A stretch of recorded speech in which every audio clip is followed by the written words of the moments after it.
Well, all right, we're back with Dr. Limongelli from Yonkers, a dentist. Dr. Limongelli, we talked about missing teeth and how important it is to replace them because otherwise your face goes out wacko and it just is hurting the body overall. So give me some of the major treatments which are available to fix missing teeth, because I'm sure there's several. I'm sure there's some cost, some are cheaper, some are more expensive. Talk a little bit about it, please. All right. Probably the most effective and the best way of doing it is with implants, provided there's enough bone for the implants to be placed. This affords the patient permanent replacement of the missing teeth without touching the adjacent teeth at all. The second best way is with permanent replacement by means of bridges. Bridges are made by putting caps on the adjacent teeth, and a dummy tooth, or a pontic as it's called, is the replacement of the missing tooth. It's all one piece. It's permanently cemented in the patient's mouth, and it's pretty much like having your own teeth back. The third way is the most economical way in terms of cost, and that's by a removable replacement. Removable partial dentures essentially hook onto the adjacent teeth and can be removed, cleaned, and put back in the mouth. These are usually taken out at bedtime and thereby the mouth given a rest over the evening.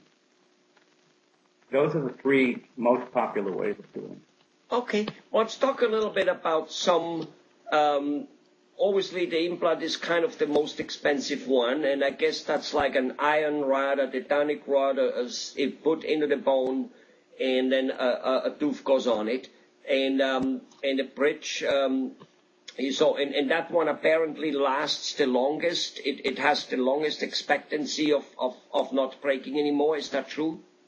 It is. The implants these days have about a 98% success rate. And the endogenous implants are the ones that screw into the bone, as you mentioned. They're usually made of titanium, which is the same material they make the joint replacements for in the body.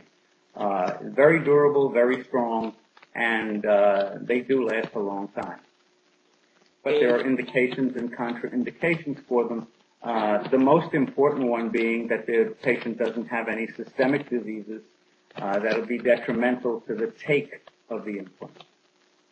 Okay, that's some systemic diseases could prevent him from doing it. That's correct. Okay. Mm-hmm. They would be, what would they be? Such as diabetes, for instance, okay.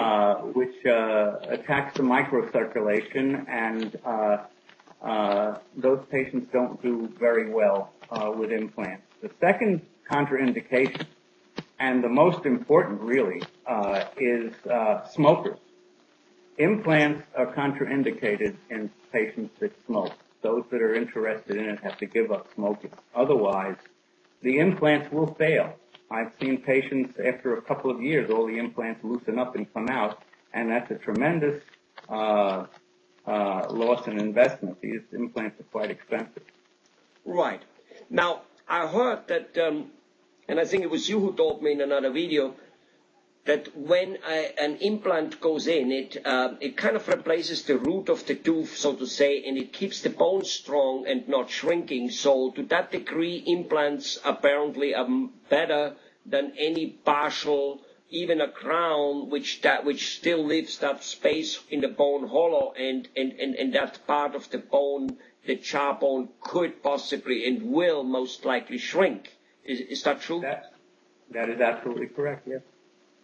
And if there is too many teeth missing, meaning you have lots of bridges or partial dentures basically, or dentures period, and don't have those implants stuck into the into the bones, then your jaw will cave in, and you start looking caved in, basically start looking like a dried out pumpkin, look ugly.